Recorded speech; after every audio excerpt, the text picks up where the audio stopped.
शहजादी अगर मैं कहूँ कि न्यूजीलैंड अब ऐसे लोगों को डायरेक्ट पीआर दे रहा है जिनके पास किसी भी काम में सिर्फ 2 से 3 साल का वर्क एक्सपीरियंस है, तो यकीन करोगे शहजादियों इस वक्त न्यूजीलैंड में 2 किस्म के नए प्रोग्राम आए हैं, एक हाईली स्किल लोगों के लिए और दूसरा स्किल्ड या सेमी स्किल्ड लोगों के लिए। जिस तरह यूके और यूरोप के डिफरेंट कंट्रीज में एक शॉर्टेज ऑक्यूपेशन लिस्ट होती है ना, बिल्कुल उसी तरह न्यूजीलैंड ने एक नई लिस्ट अपडेट किया है जिसका नाम उन्होंने ग्रीन लिस्ट रखा है। इसमें इन तमाम ऑक्यूपेशन को ऐड कर दिया गया है जिनकी न्यूजीलैंड में शदीद कमी है। ग्रीन लिस्ट की एलिजिबिलिटी को भी इन्होंने आसान कर दिया है, इनकी जो रिक्वायरमेंट है उनको भी कम कर दिया गया है ताकि हमारे मुल्कों के लोग जो नॉर्मल स्किल वर्कर वीज़ा पर नहीं जा सकते वो इस ग्रीन लिस्ट के जरिए जा सकेंगे। एक प्रोग्राम में जाते ही आपको डायरेक्ट पीआर मिल जाती है और दूसरे प्रोग्राम में 2 साल वहाँ रहने के बाद आपको पीआर मिल जाती है। ठीक है, अब जॉब हासिल करने का इन्होंने तरीकाकार भी काफ़ी ज़्यादा आसान कर दिया है, पैरामीटर सेट कर दिए हैं, रिलैक्सेशन दी गई है और एम्प्लॉयर को भी ऐसी सहूलतें दी गई है कि वो पाकिस्तान, इंडिया, बांग्लादेश जैसे मुल्कों से वर्कर को रिक्रूट करके न्यूजीलैंड बुला सकते हैं। तो अगर आप डॉक्टर हैं, नर्सिस हैं, फिजियोथेरापिस्ट हैं, आईटी नेटवर्क से हैं, इंजीनियर हैं, डेयरी फार्म से हैं, वेल्डर हैं, पेनल बेटर हैं, आप गाड़ियों के पेंटर हैं, सॉफ्टवेयर डेवलपर हैं, क्लिनिकल साइकोलॉजिस्ट हैं, liberty technician, so and so हैं यार। आसान ज़ुबान में अगर आपका ऑक्यूपेशन इस ग्रीन लिस्ट में है तो आप 18 साल से लेकर 54 साल तक जो आसानी के साथ अप्लाई कर सकते हैं। और आसान ज़ुबान में ग्रीन लिस्ट वो चीज़ है जिसके थ्रू आपको वर्क वीज़ा और परमानेंट रेजिडेंसी का गोल्डन चांस मिलता है। तो अगर आप पाकिस्तान, इंडिया या गल्फ कंट्री से या न्यूजीलैंड में सेटल होना चाहते हैं तो ये वीडियो आपके लिए आराम से बैठे और आखिर तक देखें, क्योंकि न्यूजीलैंड के इमिग्रेशन प्रोग्राम 2026 की ताज़ा तरीन अपडेट को मैं मुख्तसर और वाज़ेह अंदाज में आपको समझाऊंगा। यहाँ पर फोकस 2 बड़े वीज़ा स्ट्रीम पर है। अगर आपको वो समझ में आ गई तो शहजादे नेक्स्ट डेस्टिनेशन जो ना वो आपका न्यूजीलैंड होगा। और ये ना समझना कि मुझे आपसे कोई लालच है, मुझे अगर लालच है तो वो सिर्फ और सिर्फ आपको एजुकेट करना है और समझाना है ताकि आप चीज़ों में वाज़ेह फ़र्क कर सकें, समझ सकें और बड़े चूने से बच सकें। अस्सलाम वालेकुम शहजादियों, क्या चल, उम्मीद करता हूँ आप सब खैरियत से होंगे। तो सबसे पहले बात करते हैं कि न्यूजीलैंड की नई ग्रीन लिस्ट है क्या बला, जिसमें पूरे सोशल मीडिया पर वक्त डाला हुआ है। तो शहजादियों न्यूजीलैंड गवर्नमेंट ने एक ग्रीन लिस्ट लॉन्च की है जिसमें सारे ऑक्यूपेशन इन्होंने ऐड किए हैं जिनकी इस वक्त न्यूजीलैंड में बेशुमार शॉर्टेज है। यानी अगर आप इस ग्रीन लिस्ट में शामिल जॉब पर काम करते हो तो आपको वर्क वीज़ा के साथ साथ पीआर यानी परमानेंट रेजिडेंसी हासिल करने का एक रास्ता भी मिल जाता है। और ये लिस्ट गवर्नमेंट ने खुद निकाली है ताकि बाहर से स्किल लोग लाए जाएँ ताकि न्यूजीलैंड में स्किल वर्कर की कमी को पूरा किया जाए। अब यहाँ पर अगर मैं सीधी बात करूँ ना तो ये लिस्ट 2 हिस्सों में डिवाइडेड है, एक टायर 1 और दूसरा टायर 2। जिन लोगों की जॉब टायर 1 में है वो डायरेक्टली पीआर के लिए अप्लाई कर सकते हैं और जिनकी जॉब टायर 2 में है उन्हें पहले न्यूजीलैंड में 2 साल काम करना पड़ेगा और फिर वो पीआर के लिए अप्लाई कर सकते हैं। समझ आ गई मेरी बात? अब टायर 1 और टायर 2 में फ़र्क है, इसे समझ लेते हैं। ठीक है, तो शहजादियों अगर तुम्हारी जॉब टायर 1 लिस्ट में है, जैसे कोई आईटी प्रोफेशनल है, इंजीनियर है, डॉक्टर वगैरह है, तो तुम्हें जो है ना वो डायरेक्ट रेजिडेंसी मिल सकती है। ठीक है, बस तुम्हारा एम्प्लॉयर जो है वो एक्रीडेटेड एम्प्लॉयर होना चाहिए और तुम्हारा रोल ग्रीन लिस्ट में मौजूद होना चाहिए। ठीक है, लेकिन अगर तुम्हारा रोल टायर 2 में है, जैसे कोई मैकेनिक है, इलेक्ट्रीशियन है, प्लम्बर है या फिर ट्रेड जॉब है, तो तुम्हें 2 साल वहाँ पर काम करना होगा, तब जाकर पीआर आप अप्लाई कर पाओगे। ये न्यूजीलैंड का अपना तरीका है। जो लोग न्यूजीलैंड में लंबे अरसे रहकर कंट्रीब्यूट करते हैं उन्हें फिर सेट किया जाता है, उन्हें फैसिलिटीज़ दी जाती हैं वगैरह वगैरह। अब आते हैं असल बात पे कि कौन कौन सी जॉब इस लिस्ट में आती हैं जिस पर आप अप्लाई कर सकते हैं या फिर कौन से आपके लिए एलिजिबल ऑक्यूपेशन लिस्ट है जहाँ पर आप सरदर्दी ले सकते हैं। इसे टायर वाइज ही समझते हैं। तो टायर 1 की कुछ एग्जाम्पल मैं आपको बताता हूँ। इस लिस्ट में अगर आप हेल्थ प्रोफेशनल हैं, नर्सिस हैं, डॉक्टर है, डेंटिस्ट हैं या फिर engineer, civil engineer, mechanical engineer या फिर आप आईटी फील्ड से हैं, ठीक है, आप टीचर हैं, आप कंस्ट्रक्शन मैनेजर हैं, ठीक है, तो आप यहाँ पर अप्लाई कर सकते हो। और टायर 2 में ज़्यादातर ना ट्रेड टाइप जॉब्स हैं, जैसा कि कोई इलेक्ट्रीशियन है या फिर ऐसा कह ले प्लम्बर है, वेल्डर है, इसके अलावा जी कारपेंटर है। ठीक है, इस तरह की जितनी हैवी मशीनरी ऑपरेटर की जॉब होती है ना ये टायर 2 में आती हैं। ठीक है, और एक चीज़ मैं क्लियर कर दूँ, ये पूरी लिस्ट आप इमिग्रेशन की वेबसाइट पर ना जाकर खुद भी चेकआउट कर सकते हैं। मगर ये टॉप फील्ड जो मैंने आपको बताया है ना, ये 2026 के लिए इस वक्त हाई डिमांड चल रहे हैं। ठीक है, अब आते हैं टायर 1 और टायर 2 की एलिजिबिलिटी और इसकी रिक्वायरमेंट पर। अब यहाँ पर दोनों की रिक्वायरमेंट सेम टू सेम है, सिर्फ फ़र्क इतना है कि अगर आपकी जॉब टायर 2 में है तो आपको वर्क टू रेजिडेंस जाना पड़ेगा, यानी 2 साल आपको वहाँ पर काम करना पड़ेगा। ठीक है, एज इसकी 18 साल से लेकर 54 तक है। ठीक है, इंग्लिश आपको आईएलटीएस या कोई पीटी का डिप्लोमा होना चाहिए। ठीक है, और आपने अप्लाई कैसे करना है, सबसे पहले जॉब ढूंढनी है, उसके बाद आपका वीज़ा एप्लीकेशन फॉर्म फिल होगा। और इसकी फ़ीस जो है मैं आपको स्क्रीन पर आगे चलकर दिखाता हूँ। फैमिली आपकी लो है, फैमिली के साथ जो है ना 24 साल का बच्चा भी आपके साथ आ जाता है और आपने जो जॉब ऑफर लेना है ना वो एक्रीडेटेड एम्प्लॉयर से होना ज़रूरी है। ठीक है, अगर ये आपके पास सारी चीज़ें हैं तो समझो आपका आधा काम जो है ना वो हो गया। ठीक है, अब अगर आप यहाँ तक आ गए तो होप आपको समझ में आ गई होगी कि न्यूजीलैंड की ग्रीन लिस्ट क्या चीज़ है, उसमें टायर 1 और टायर 2 क्या है, इन दोनों में फ़र्क क्या है, इन दोनों की रिक्वायरमेंट, एलिजिबिलिटी क्या है। अब सबसे ज़रूरी चीज़ कि आप अपनी एलिजिबिलिटी कैसे चेक कर सकते हैं, आपका ऑक्यूपेशन इस ग्रीन लिस्ट में है या नहीं, तो उसके लिए मैं आपको स्क्रीन पर लेके जाता हूँ और स्क्रीन पर अगर आपका जॉब ऑक्यूपेशन इस लिस्ट में है तो आप वर्क वीज़ा कैसे ले सकते हैं। तो ये सबसे ज़रूरी ज़रूरी चीज़ है ना कि भाई अब आप बोलेंगे कि यार ये सारी चीज़ें समझ में आ गई, हमने जॉब कैसे लेनी है। तो जॉब लेने के लिए आपका जो एम्प्लॉयर है, मैंने आपको ऊपर बता दिया कि एक्रीडेटेड एम्प्लॉयर होना चाहिए, और एक्रीडेटेड एम्प्लॉयर की लिस्ट भी इसी इमिग्रेशन की वेबसाइट पर उन्होंने दी हुई है। मैं आपको वो भी दिखाता हूँ, ठीक है। और इसके अलावा मैं आपको स्क्रीन पर लेके जाता हूँ, आपको समझाता हूँ कि इन दोनों की रिक्वायरमेंट क्या है, एलिजिबिलिटी क्या है, जो मैंने आपको ऑलरेडी बता दी है, ठीक है। इसके बाद मैं आपको ये भी बताऊँगा कि जो एक्रीडेटेड एम्प्लॉयर लिस्ट है वो चीज़ क्या है और उसमें कौन कौन से एम्प्लॉयर शामिल है, ठीक है। और आपने उनसे वर्क वीज़ा कैसे लेना है, कैसे उन पर जॉब पर अप्लाई करना है, और तो उसके लिए जो ना मैं आपको स्क्रीन पर लेके जाता हूँ, पहले स्क्रीन पर दिखाता हूँ, उसके बाद अगली बातें करते हैं। तो शहजादे, आपने सबसे पहले गूगल पर आ जाना, गूगल पर लिख देना न्यूजीलैंड ग्रीन लिस्ट। तो सबसे पहले आपने अपना जो आपके सामने आएगा पेज, उसको ओपन कर लेना है। ओपन करने के बाद आपने थोड़ा सा नीचे स्क्रॉल करना है। नीचे स्क्रॉल करने के बाद ये वो चीज़ें हैं टायर 1 और tier 2, straight to residence permit और वर्क टू रेजिडेंस परमिट, ठीक है। आपने यहाँ पर स्टेट वाला पहले चेक करें, जो आपको डायरेक्ट रेजिडेंस परमिट मिलेगा, ठीक है। अब इसकी एलिजिबिलिटी क्या है, लेंथ ऑफ स्टे आप देख सकते हैं, प्रोसेसिंग टाइम इसका देख सकते हैं, कॉस्ट आप इसकी देख सकते हैं, एज रेंज आपकी दे सकते हैं, ठीक है। और इसके अलावा जी आप कौन लोग अप्लाई कर सकते हैं, ठीक है। आपकी एज 55 होनी चाहिए, एक्रीडेटेड एम्प्लॉय से आपके पास जॉब ऑफर लेटर होना चाहिए, ठीक है। और आपका जो जॉब है वो टायर 1 में होना चाहिए, ठीक है। और आपको इंग्लिश आनी चाहिए, ठीक है, अंडरस्टैंड करते हो, ठीक है। और दूसरी रिक्वायरमेंट को ना मीट कर रहे हो, ये सारी चीज़ें आपने विजिट करनी है। और आपने यहाँ पर जो ना अप्लाई कर सकते हैं, फैमिली आपकी लव है, आप वहाँ पर रह सकते हैं, काम कर सकते हैं, ठीक है। अब ये नीचे इसकी सारी डिटेल जो है ना इन्होंने सेपरेट करके दी हुई है, ठीक है। कि आपकी एज क्या होनी चाहिए, आपकी हेल्थ गुड होनी चाहिए, ठीक है। इसके अलावा जी करंट जॉब और जॉब ऑफर आपके पास होना चाहिए, किस एम्प्लॉयर से होना चाहिए, ईच एंड एवरीथिंग जो है ना यहाँ पर लिखी हुई है। आपने जस्ट इसे अच्छे तरीके से विजिट करना है, पढ़ना है, ठीक है।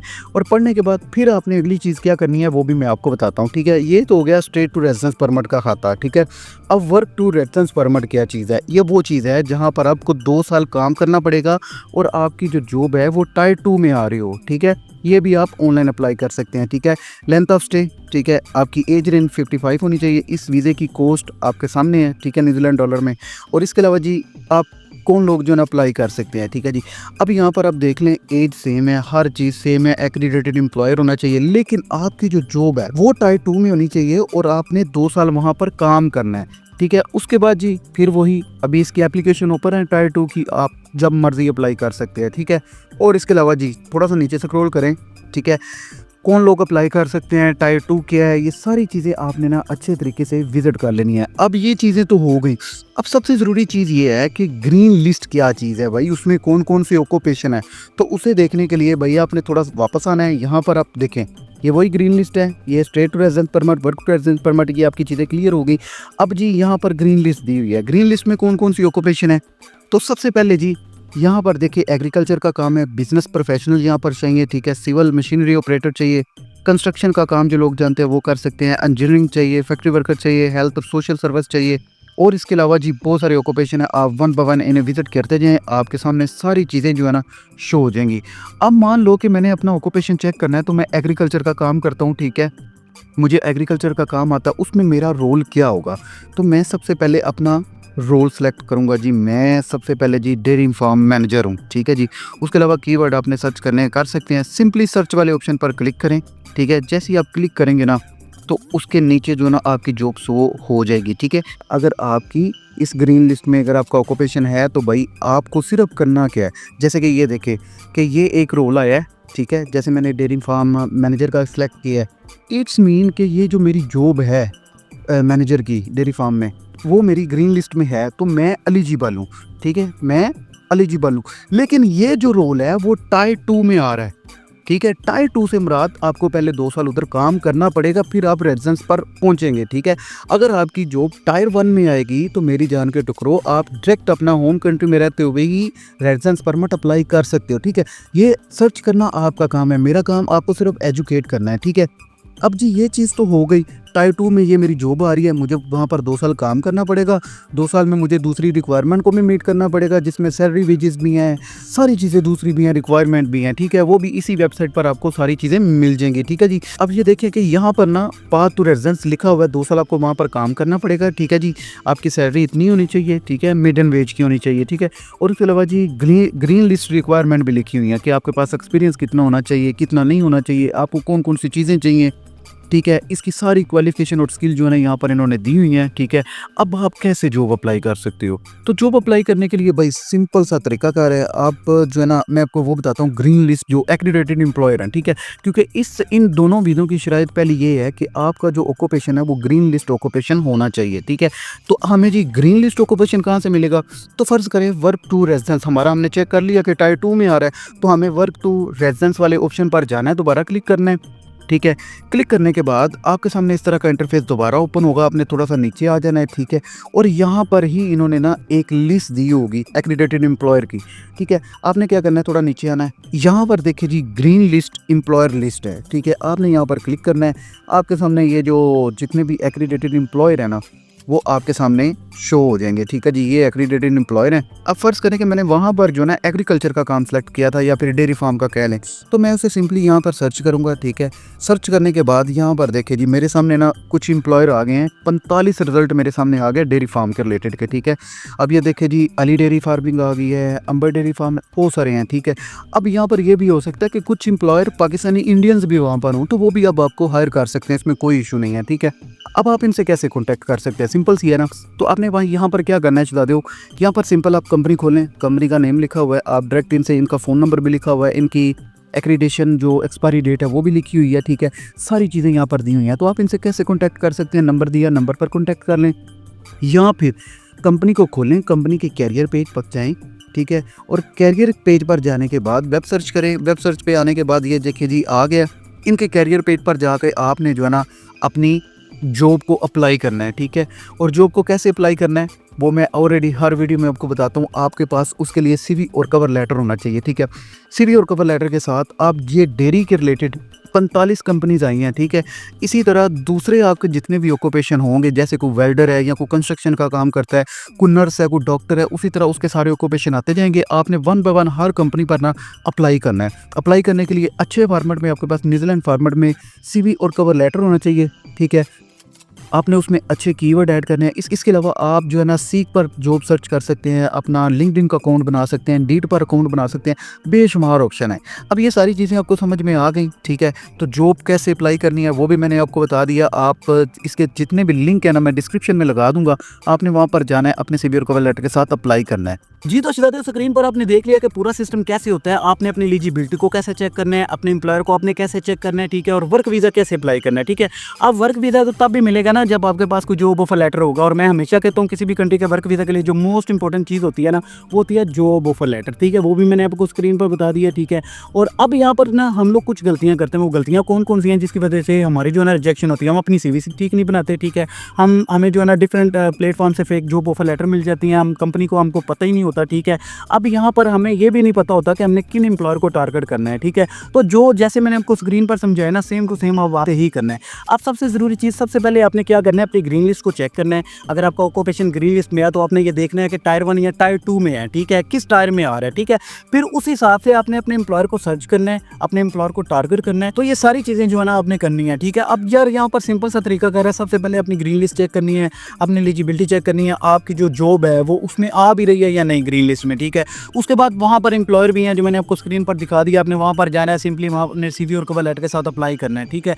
और अप्लाई करने के बाद आपने वेट करना है क्योंकि थोड़ा सा टाइम लग जाता होता है। और हमेशा जब भी आप कोई जॉब खोलते हैं ना तो उसकी रिक्वायरमेंट को देखा करें, उन्हें किस तरह का बंदा चाहिए, किस तरह का नहीं, ठीक है। तो इनके कीवर्ड उठाकर ना आप अपनी सीवी में ऐड किया करें, इंशाल्लाह जो ना आपको अच्छा रिस्पॉन्स जरूर मिलेगा।